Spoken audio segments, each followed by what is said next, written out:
নমস্কার। গল্প পালঙ্গে আজ শুনবেন বিভূতিভূষণ বন্দ্যোপাধ্যায়ের জীবনী। আমরা চেষ্টা করব সংক্ষেপের মধ্যে পুরোটি তুলে ধরার। তাহলে শুরু করা যাক।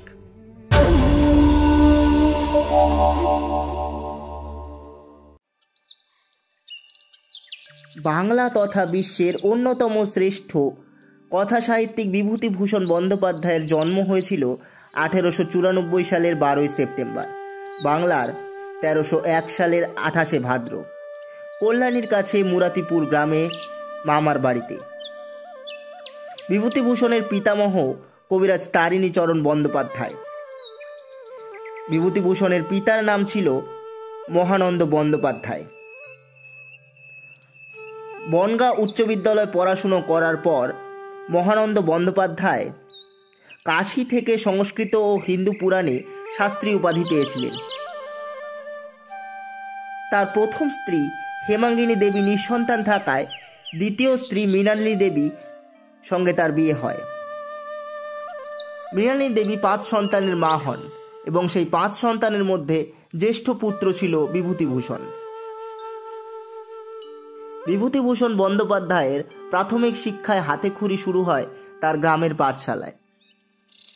তারপর শাকঞ্জ কেউটায় প্রসন্ন মোদকের পাঠশালা, মুরাতিপুরে বিপিন মাস্টারের পাঠশালা, বনগাঁ ব্যারাকপুরে হরি রায়ের পাঠশালা এবং বাগবাজারে আপার প্রাইমারি পাঠশালাতে কিছুদিন করে পড়ার পর বিভূতিভূষণ বন্দ্যোপাধ্যায় 1908 সালে বনগাঁ হাই স্কুলে 5ম শ্রেণীতে ভর্তি হন এবং ওই স্কুল থেকে 1994 সালে প্রথম বিভাগে ম্যাট্রিক পাশ করেন বিভূতিভূষণ বন্দ্যোপাধ্যায়।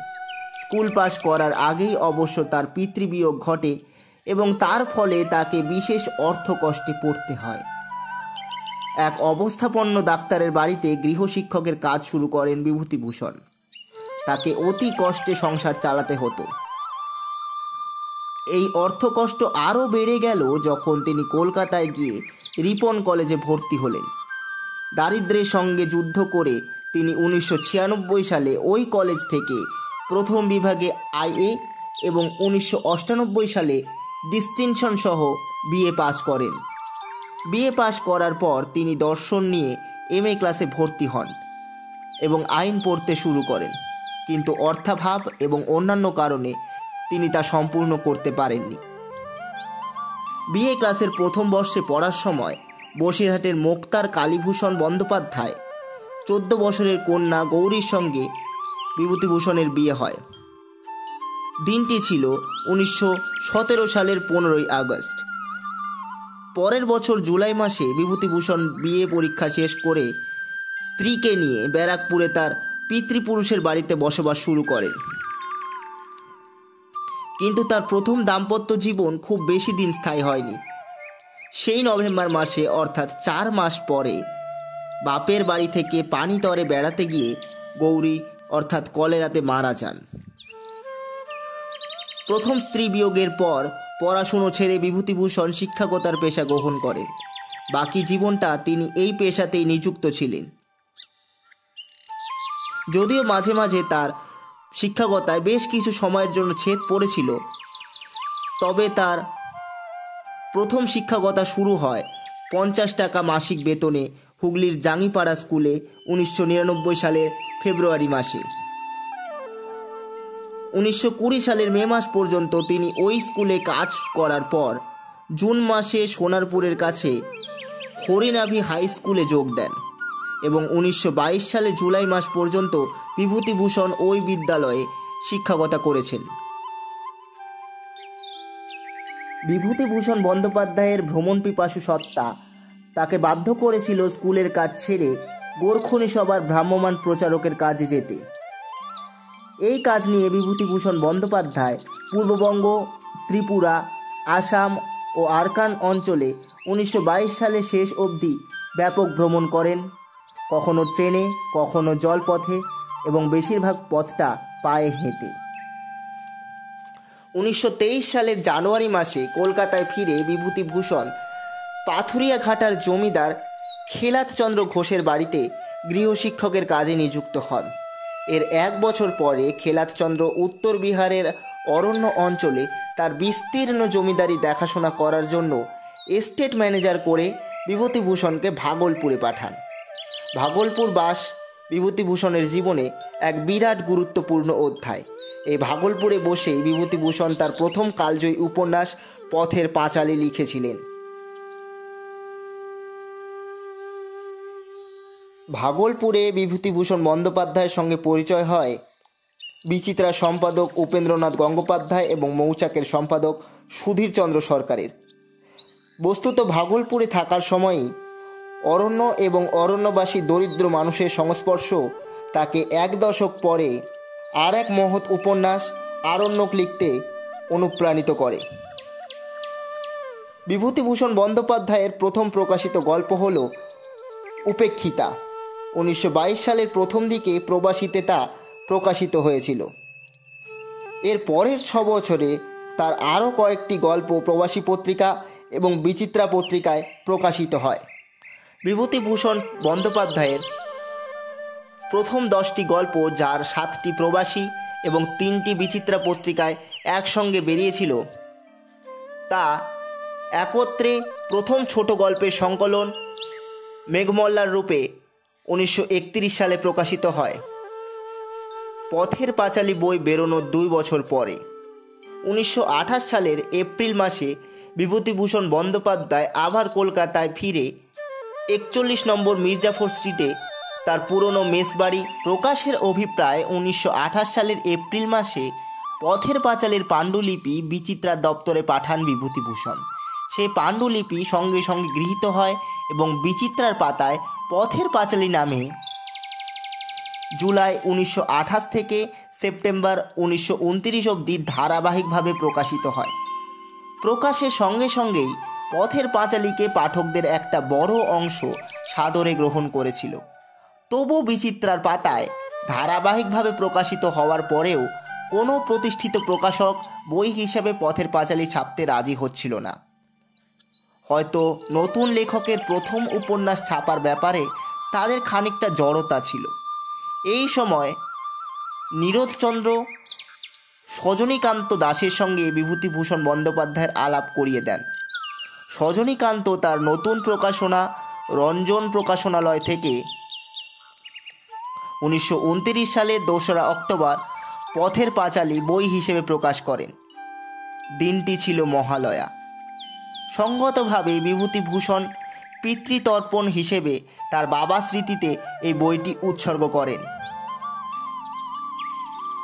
সজনীকান্ত স্ত্রী সুধারানীর একটি লেখা থেকে আমরা জানতে পারি পথের পাঁচালীর প্রথম সংস্করণের জন্য সজনীকান্ত বিভূতিভূষণ বন্দ্যোপাধ্যায়কে 300 টাকা সম্মান দক্ষিণা দিয়েছিলেন।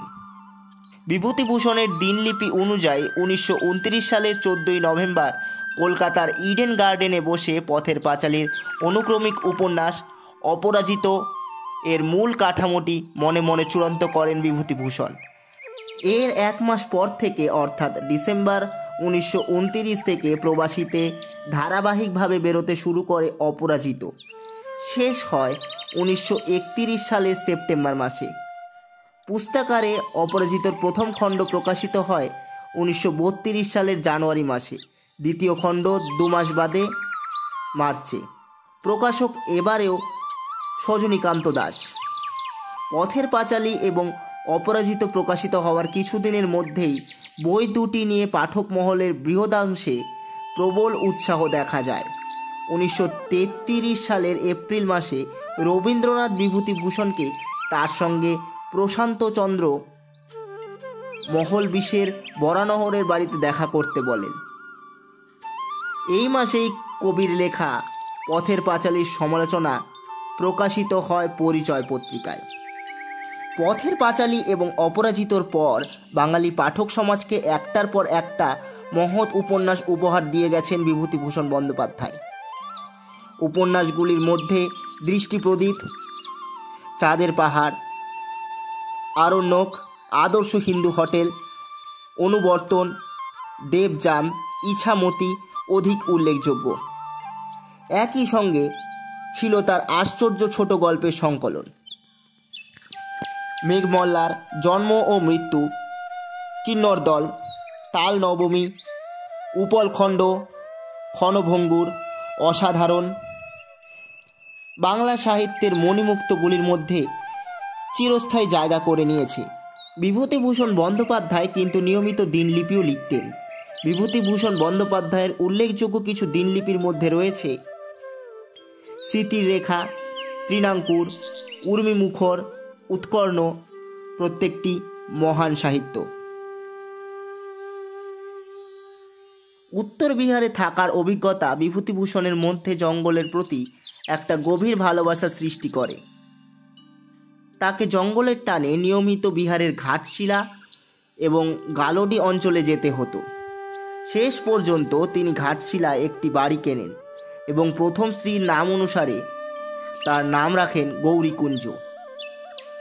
তার জঙ্গল ভ্রমণের ইতিবৃত্তান্ত বনে পাহাড়ে, হে অরণ্য কথা কও, এই দুই গ্রন্থে আজও লিপিবদ্ধ।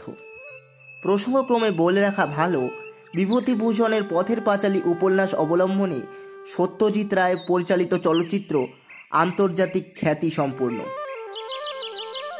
বিভূতিভূষণের অধিকাংশ উপন্যাস চলচ্চিত্রে রূপায়িত করা হয়েছে।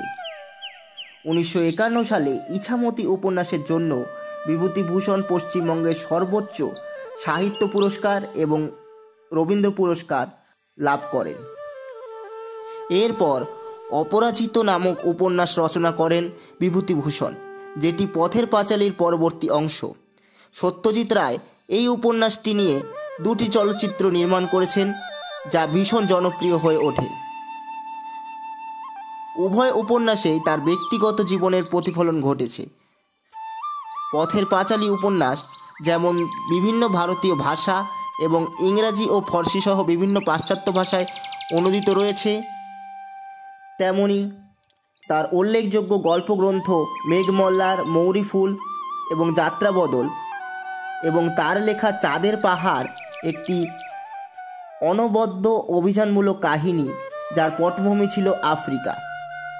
2013 সালে বিখ্যাত চিত্র পরিচালক কমলেশ্বর মুখার্জি চাঁদের পাহাড়কে বাংলা চলচ্চিত্রে রূপান্তর করেন। এই চলচ্চিত্রটিও বাংলা চলচ্চিত্র জগতে যথেষ্ট খ্যাতি লাভ করে। পশ্চিমবঙ্গের উত্তর 24 পরগনা জেলার বনগাঁ মহকুমার পাড়াময়দান বন্যপ্রাণী অভয়ারণ্যের নাম হয় বিভূতিভূষণ বন্দ্যোপাধ্যায়ের সম্মানার্থে, যা বর্তমানে বিভূতিভূষণ বন্যপ্রাণী অভয়ারণ্য নামে পরিচিত। বিভূতিভূষণ স্মৃতিঘাট উত্তর 24 পরগনা জেলার বনগাঁর নিকটে টালিখোলা মোড়ের কাছে ইছামতি নদীর পাড়ে অবস্থিত। এখানে বিভূতিভূষণের চেয়ারে বসে থাকা একটি প্রতিকৃতি রয়েছে। একটি অতিথিশালা নির্মাণ করা রয়েছে এই স্থানেই। এর পাশে রয়েছে একটি ঝুলন্ত ব্রিজ। এখানেও ইছামতির কলরব অনেক কথায় মনে করিয়ে দেয় সেদিনের বিভূতিভূষণকে। শীতকালে এখানে অনেকে বনভোজন করতেও আসে। 1940 সালের 17 ডিসেম্বর বনগাঁয় বসবাসকারী আবগারি বিভাগের অফিসার ষোড়শীকান্ত চট্টোপাধ্যায়ের কন্যা রমাকে বিভূতিভূষণ বিয়ে করেন। দ্বিতীয় স্ত্রীকে নিয়ে 1942 সাল থেকে পাকাপাকিভাবে বনগাঁ ব্যারাকপুরে আবারও থাকতে শুরু করেন বিভূতিভূষণ। তবে তিনি যখনই সময় পেতেন ঘাটশিলা চলে যেতেন, যেখানে তার অনুজ নটুবিহারী ডাক্তারি করতেন এবং স্ত্রী যমুনাকে নিয়ে থাকতেন। 1947 সালে বিভূতিভূষণ বন্দ্যোপাধ্যায়ের একমাত্র সন্তান তারাদাস বন্দ্যোপাধ্যায়ের জন্ম হয় এবং তার ঠিক পরেই 1950 সালের 1 নভেম্বর ঘাটশিলায় আকস্মিক হৃদরোগে বিভূতিভূষণ বন্দ্যোপাধ্যায় পরলোক গমন করেন। তিনি তার সাহিত্যকর্ম এবং কাজের মধ্য দিয়ে বাঙালি তথা আপামর বিশ্বের কাছে চিরস্মরণীয় হয়ে রয়েছেন আজও।